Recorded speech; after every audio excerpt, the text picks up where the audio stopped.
Yo, man, this is kind of crazy right now. I know people don't never see me with hats. Do you wear hats all the time? I'm like an all-day hat wearer personally myself. Absolutely. I'm bald. Yeah, this is a sneak peek for everybody. I don't think you guys will ever see this head like this ever again unless it's at a wedding or something like that. But that's part of not being ready. So, I'm over here at my new spot. Look at this new spot. Got the fireplace, got the TV built into the entertainment system. I'm living large and living in charge. So yeah, you know how we get down over here. But before we get this show started, you guys know what it is. Like I said last week, and I'll say it again, I'm always late, so I'm gonna need another 15 seconds like this.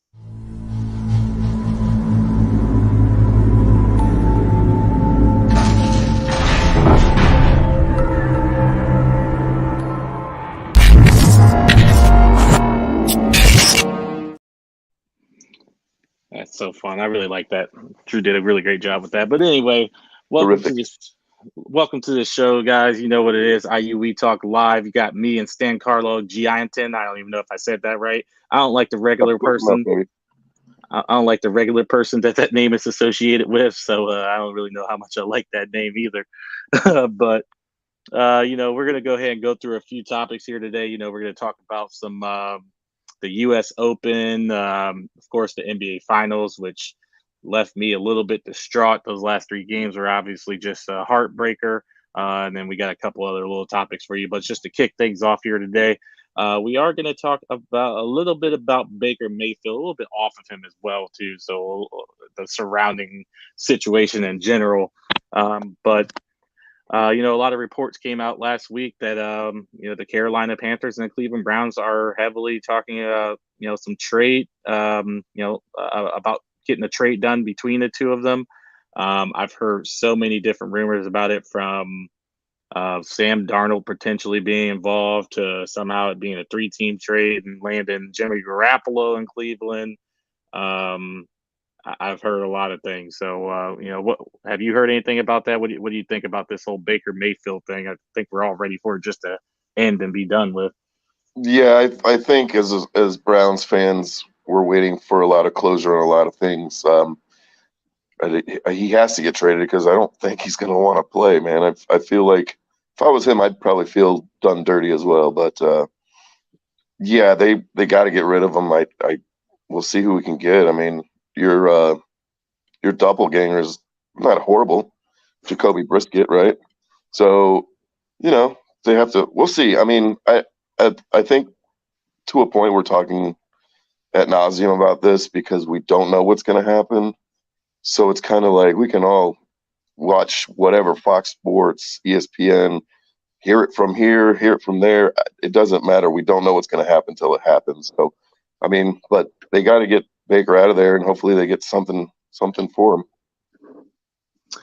Yeah, I agree. I mean, the news is all over the place with Deshaun Watson right now. We really don't know what's going to happen with him. I mean, part of it, we're starting to hear that the league is aiming for a 1 year suspension, but then we're also hearing that the NFLPA is saying that, the way that they have the conduct policy written out, owners and management are all held to a higher standard. So, how do they justify suspending um, Deshaun Watson for a year or even longer when you have what happened with Robert Kraft, who obviously I you know uh, would have hated for anything to happen with him, or Jerry Jones, or whoever the owner is. I can't think of his name. Snyder, or something Snyder from the Washington Commanders or whatever.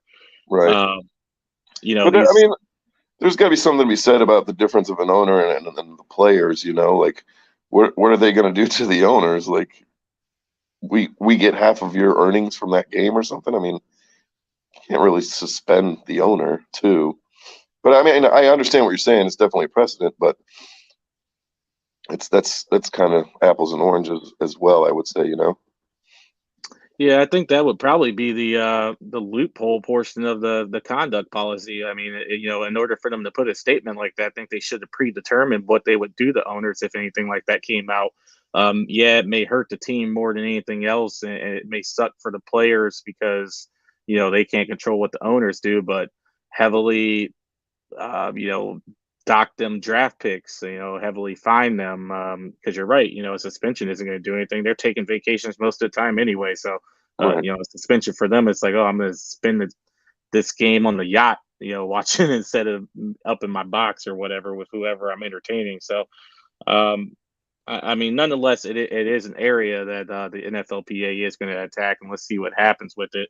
But just back to the Baker front. Yeah, I mean, yeah, he's not going to play in Cleveland again, and I don't have any problem with it because I've said this once, twice, a billion times. I think the dude's trash, and I can't wait for him to get traded somewhere else.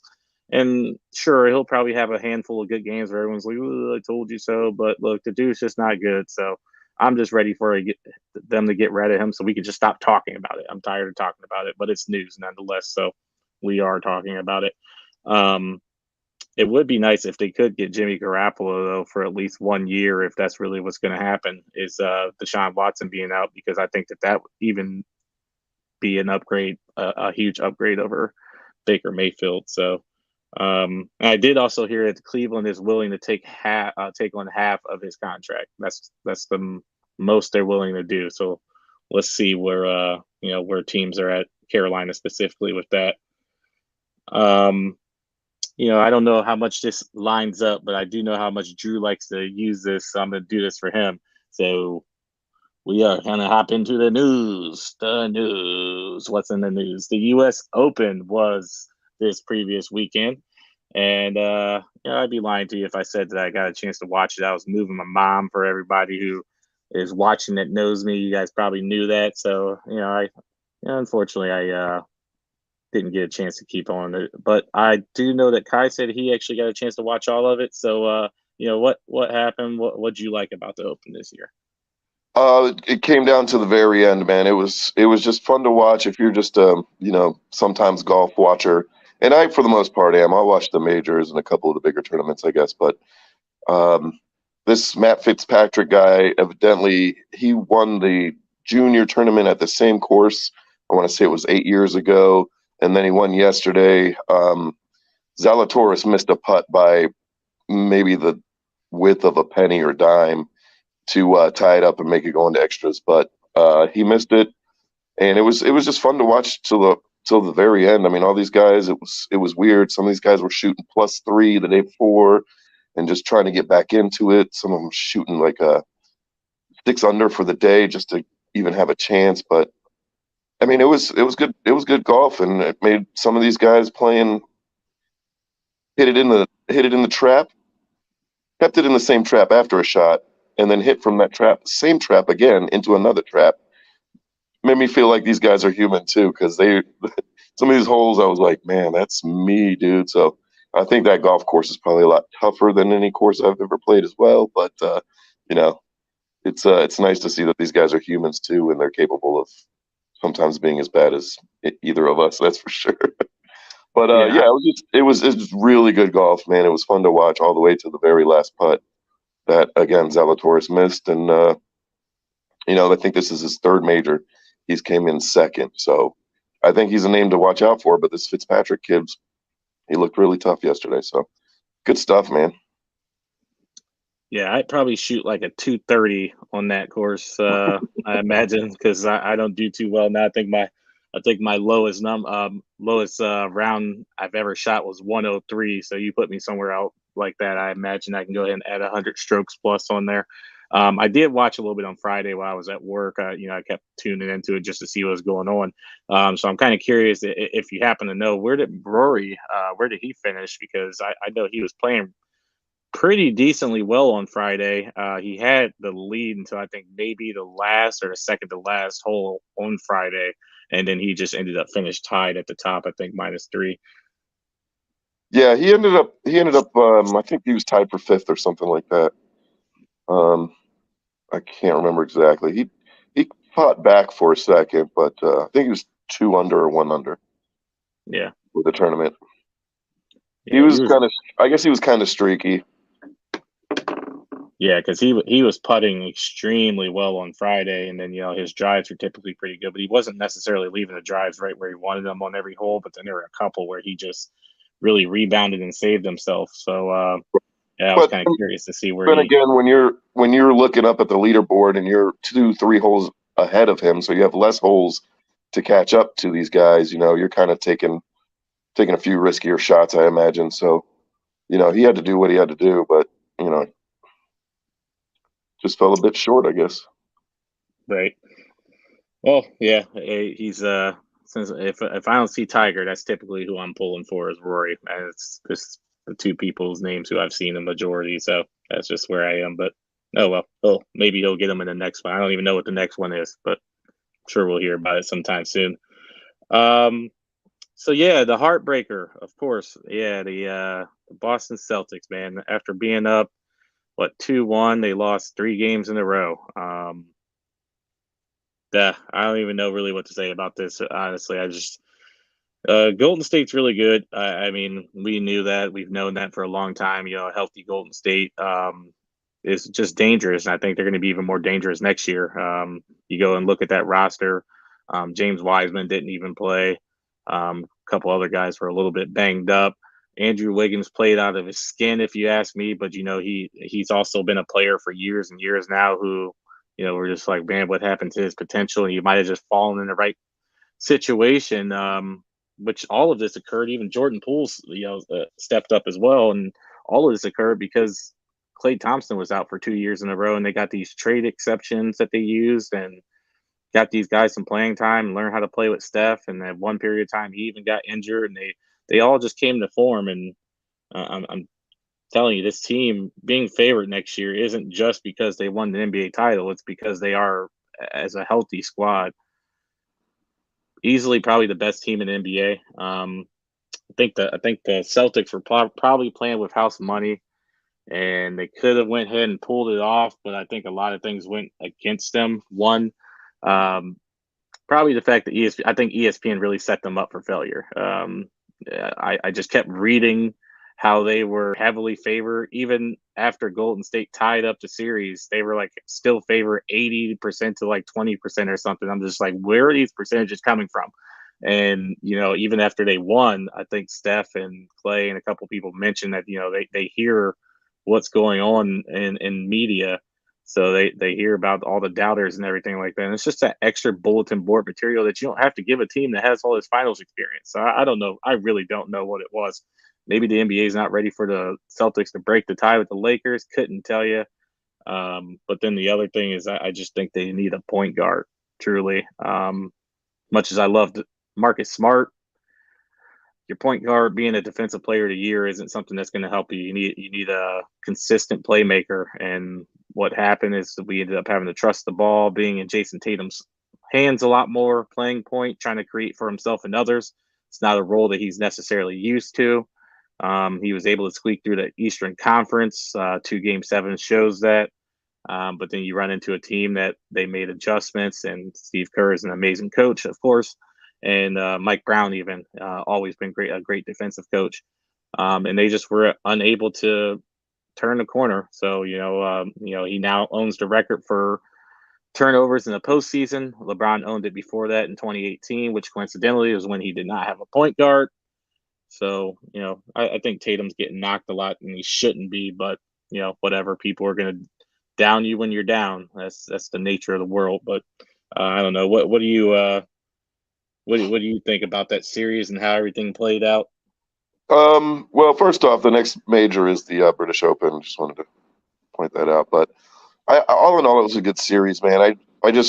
I thought Golden State was going to win it in 6, possibly 7. I think Boston played out of their minds in the playoffs. I mean, they played a shit ton of games, and I think eventually that, I don't know if it was the reason they lost, but I think it didn't help that they had to play all those games. And Golden State was kind of resting, which these guys are still fairly young, but they're getting older, and time off is good for anybody that needs to heal up. So good for them, obviously. But yeah, it was fun to watch. It was back and forth a lot, which I enjoy. I am kind of tired of just seeing 70, 80 3-point shots attempted in a game between two teams, but that's basketball these days. Live by the three, die by the three, I guess. But I mean, it was entertaining, and I did watch most of the games. So I good good playoffs for the NBA for sure. Good finals. Golden State is going to be good for a few more years. That's for sure. I mean, these guys are going to be playing together for what 7 8 years now, maybe Yeah. more.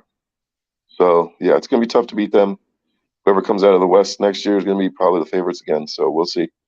But yeah, definitely good series to watch. I enjoyed it. Yeah, I don't know if I see anyone beating them, man. Like I said, it's just the cast that they have together. Because I mean, you start going down that line, and I mean, you're already talking about the starters in themselves with Clay and Steph and Wiggins and Draymond and I'm sure I'm leaving Jordan Poole, and then you got Otto Porter coming off the bench and stuff too. And like I said, James Wiseman wasn't even playing, and I know that they have a couple young guys that are I've been reading about that are already supposed to be good, but yeah, it's I don't know. That's the thing. It sucks because these playoffs were amazing, and I think a lot of that is because the past 2 years, Warriors weren't in it, but now they're back Yeah. and healthy, and it's a possibility that we're going to see them in it again. I'm Um, not I'm not a big fan of the either team really, but the Celtics for sure not. But I do like their center, Robert Williams. yeah, Time Lord, I think he might. He kind of reminds me of shoot Ben played for the Pistons back in the early 2000s. Ben Ben Wallace, Wallace. yeah, Yeah, it kind of reminds me of him, but a little bit better offensively. I think if they can get him going offensively, have him work on some offense this summer, man. I think he's going to be one of the. I don't know. I just like the way he plays, man. Kind of reminds me a little old school, but yeah, I think he's good. I think the Celtics are going to be good for a minute. Their backup point guard, what's his name, White? yeah, Derek White. Yeah, he impressed me as well. Not his hairline, but his game. But yeah, man, I think they're going to be good. Hopefully, the Knicks will get Kyrie and Zion, and we'll have like a old school Duke team, and maybe we could do something too. Yeah, Probably not. unfortunately, I feel like that whole Kyrie thing. I think we almost know where that's going to end up as long as LeBron stays in LA. I believe they're going to make their amends and get back together. It's just been too much talk the past couple of years, almost like it's getting set up to happen. But whatever. Can't I really can't stand Kyrie, so I I don't really care where he goes. I wish he just would have retired when everybody was telling him that he had to either get the vaccine or retire. I was just retire. But yeah, there's a couple things about like with the whole Tatum thing. I read this today. I actually had to write it down, but he actually had a pretty crazy playoff run because he ended up ranking first in points scored, first in assists. He of course got that Eastern Conference Finals MVP. He was the youngest player ever with 600, 100, and 100, so 600 points, assists, and rebounds. Of course, he had the 100 turnovers, so I guess you could say 600, 100, 100, 100. Um, It's a uh, record of records. on on that run, he obviously went through KD, Giannis, and Jimmy buckets. He dropped 46 points when they were down 3-2 in that Bucks series, and he had 13 assists in his finals debut, and won 2 game 7s that he really contributed with. So, I know everyone's focusing on those 100 turnovers, but like I said, yeah, I mean, he was asked to be in a position that he's never been in before. And I don't think it mattered throughout the regular season, but once the playoffs started, I think teams started to adjust, and Coach Udoka did what he felt like he had to do. They barely squeaked by the Bucks and the Heat. So hopefully during the summer we can.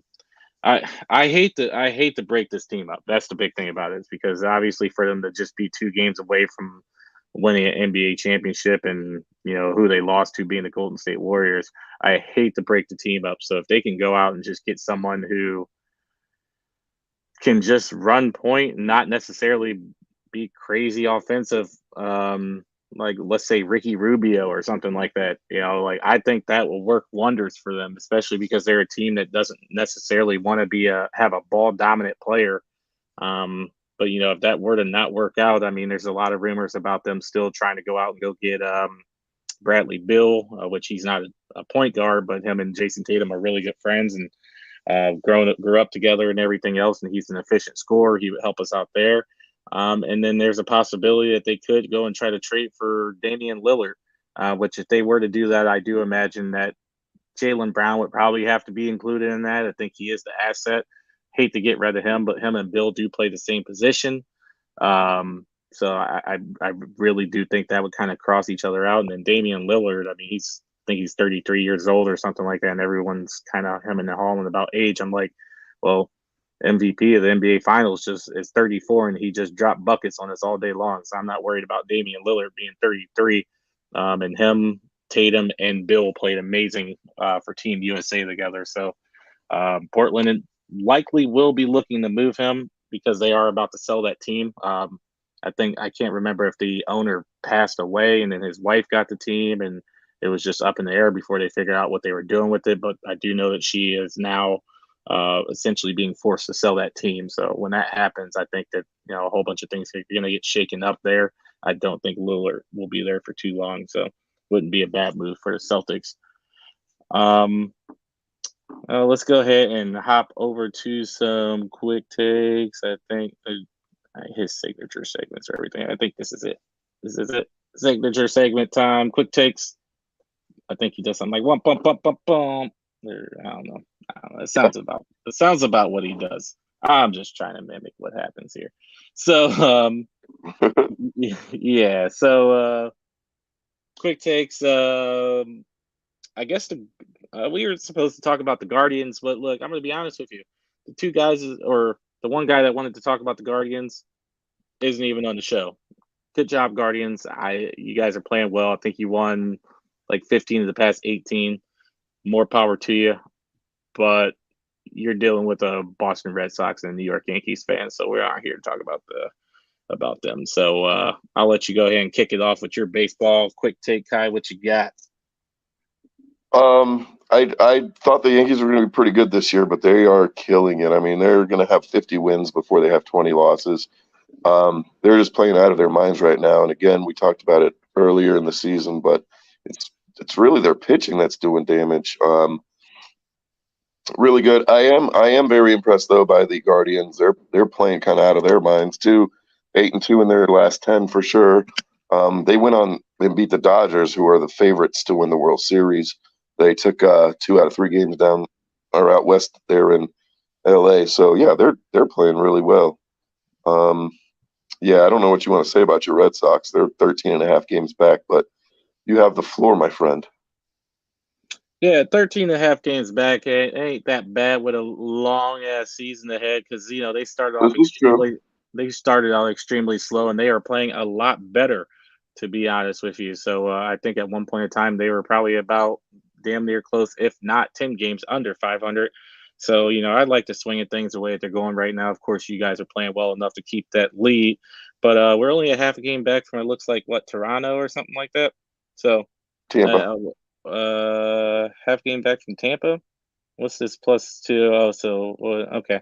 Yeah, we're not too far back from everything. They got this extra wild card spot and everything else. All we had to do is get in. That's what we did last year, and then we beat you guys and moved on, and then we beat the next team and moved on, and then beat the team after that, and then ended up in the AL championship, only to lose to Houston because I'm sure they cheated. So, figured a way out, I'm sure. Yeah.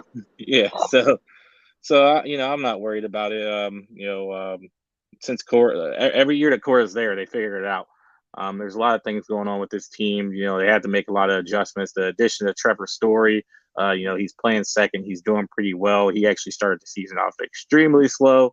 Now his bat's coming alive. Xander Bogaerts, he's embracing it. I hope we can keep him during the summer. But we're not talking about next year. We're talking about this year. I'm gonna be honest. I clearly throughout the NBA playoffs, it makes it really, really hard when your team's still in it. So with my team being in the finals, I haven't watched as much baseball, but I do get to check up on the scoreboard every once in a while and just see what's going on. So I will have a lot more takes about them here in the near future. But the one thing I will say, like I said, is I really just like to see the turnaround that they've made from the beginning of the season when I was watching them, because it did not look too bright then. And I'm sure we probably got some games coming up against each other soon. So let's see if we can go ahead and shorten up that 13-game stretch. So the next thing, the last thing that we'll go ahead and touch on here before we call it a show, will be a quick one today. We are going to do a A fantasy conversation. Here we go, right here. I knew he had one for this. He got one for everything. I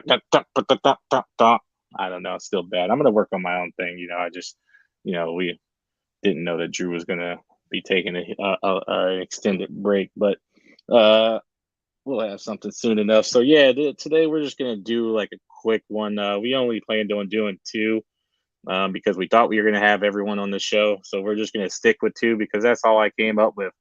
But we'll probably revisit another show and do a top five fantasy running backs or something like that from each of us. We'll do something more, but um, top two dynasty running backs. I can go first. You can go first. What do you got anything for this? This is the topic I was most ill prepared for, but you know who my guy is. I mean, you know who my guy is.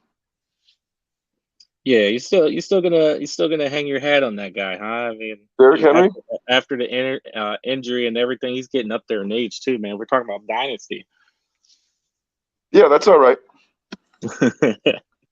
That's all right. I So mean, that's this guy's the Mack truck of the NFL right now, man. He's so great. He's so great. But I mean, it would be there's a lot of guys, and I'm trying to see like we don't really have an age or a price range. We're just throwing them out, right? I mean, for the price, I would probably go Antonio Gibson, Washington. Uh, he's a younger kid. He looks like he's got a lot of promise, and I'm sure he's not, super expensive. Those are my two favorite guys to go after. okay. Me Well, yeah, personally. yeah. So we do play in a salary league for anyone who's wondering about the whole price take. Which yeah, I mean we bid those up. We don't really know what's going to happen with those ever. Um, but if I were to have to choose, I'm going to be honest. My number one, I'm still hanging tight with, and this guy is actually ranked number seven. If you look at the rankings, I'm hanging with Austin Eckler.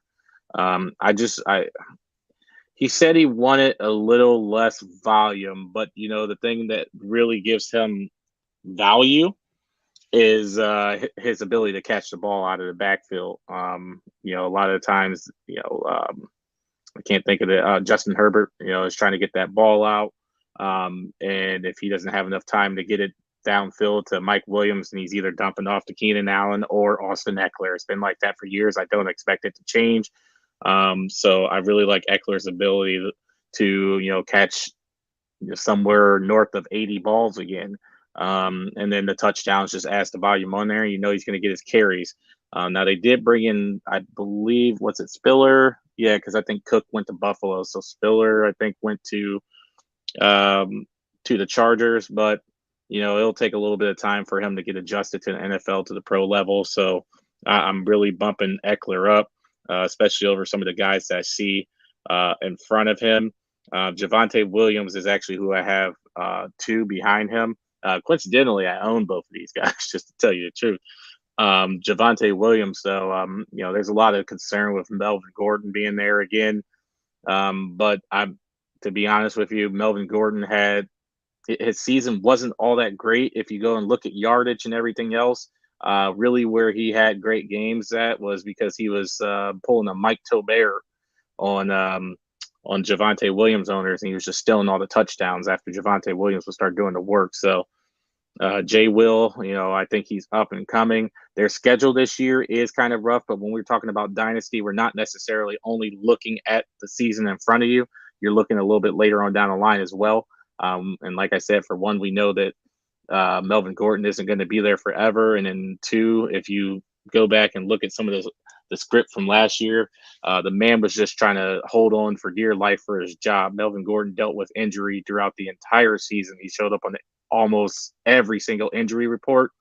And I think he was really just playing so he could just somehow make sure that he didn't get lost on the free agency list during the off season. And even then he sat unclaimed for a long time. And I think because they were able to get him for so cheap and he knew the offense, he ended up back in Denver. So I'm definitely going Eckler and Javonte Williams. I do like Derrick Henry. I really do. I'd probably put him at third.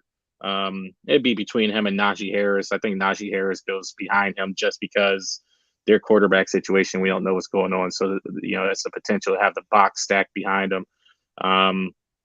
But I mean, even with Derrick Henry, man, like it's the situation with him getting rid of AJ Brown. I know they went and got the kid from wherever. I can't remember what school he went to or his name right off the top of my head, but they were talking about a rookie wide receiver, and I mean, once again, it ends up another situation where you have the potential to have teams stack the box against them. So let's see what happens, especially coming off that injury. If I'm not an NFL coach, and I don't claim to be, but if you have an injury like that and you realize that your season really came down to it, because I don't think that they lose to the Cincinnati Bengals if Derrick Henry was healthy. You maybe start thinking about that usage a little bit more and start using some of those other guys you have behind them instead of giving him and letting him tote the ball so many times a game, try to keep him fresh, because their window is going to close. That window in the NFL is usually about a good 5 years. And I mean, probably coming up on 4 since the first game in the playoffs where they steamrolled my Patriots. So, you start getting to that point and you want to go ahead and make some big push while you can. And, they might have made a trade that's going to make them a little less of an offensive threat. So I think they might really look to keep him fresh. And he's actually ranked 14th on the dynasty list. So I'm thinking some of these experts might really believe me a little bit, but like I said, you never know. You never know. These rankings are rankings for a reason. People come up with them, and most of the time they're wrong. So we'll see where that turns out. Well, yeah. So that pretty much wraps it. Like I said, we were gonna have a quick one today. Ended up only being us two on here. So just to go ahead and end things off, and go ahead and shoot it over to you, Kai, for any final thoughts that you might have here today. Just hope everybody had a great weekend. I got to see some old friends this weekend, so it was great for me. Happy Juneteenth. Hopefully all the babies, daddies all had a great Father's Day. All the sugar daddies and the zaddies too. Hope you guys all had a great weekend. 5 months, Joe. Got about 5 months till that World Cup, baby. That's what I'm most excited for. Yeah, man. Honestly, we definitely got to get to some of those games. I saw some of the hosting cities. I know they're going to be in Boston. I believe they're going to be in Atlanta. I think Philadelphia is probably the closest to us, but I heard the Philadelphia still smells like trash. My brother told me they still put their trash out on the curb. Trash. Yeah, he said they don't use trash cans. They just put the bags in the curb. I was like, they haven't done that since like 1893, I think. But yeah, technically Toronto is going to be the closest city, so you might as well go ahead and get that passport going. So we just go right there. Oh, I keep mine updates. I'd be down to go to Toronto. Maybe your homie Drake will be playing at a private club for us. Let's see. You know what? That is something extra he would do, which would be sweet if he decided that he was just going to go ahead and perform while the World Cup was going on. That'd be pretty. That would actually sway me, because other than that, I wouldn't mind getting out west somewhere. I think they got it in Seattle and a couple other places too. Like I know they have it down in Dallas and Houston. I've never been to Texas, so I'm down for whatever. We got 4 years, man. If we plan ahead, we can go anywhere in the world. We might even go 2 places. And the Euro's in Germany in 2 years too. So that's food for thought. Yeah. Hey, that's something we can talk about. I wouldn't mind. That'd be a nice little preparation for the World Cup, because, as much as I want to go, I don't know what to expect. You're about the only one that knows what to expect out of something like that. I've never been to a hardcore soccer game. I've been to some friendlies.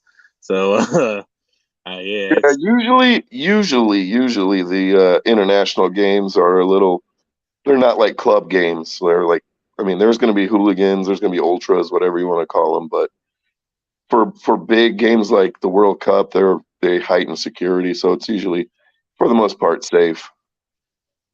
Yeah.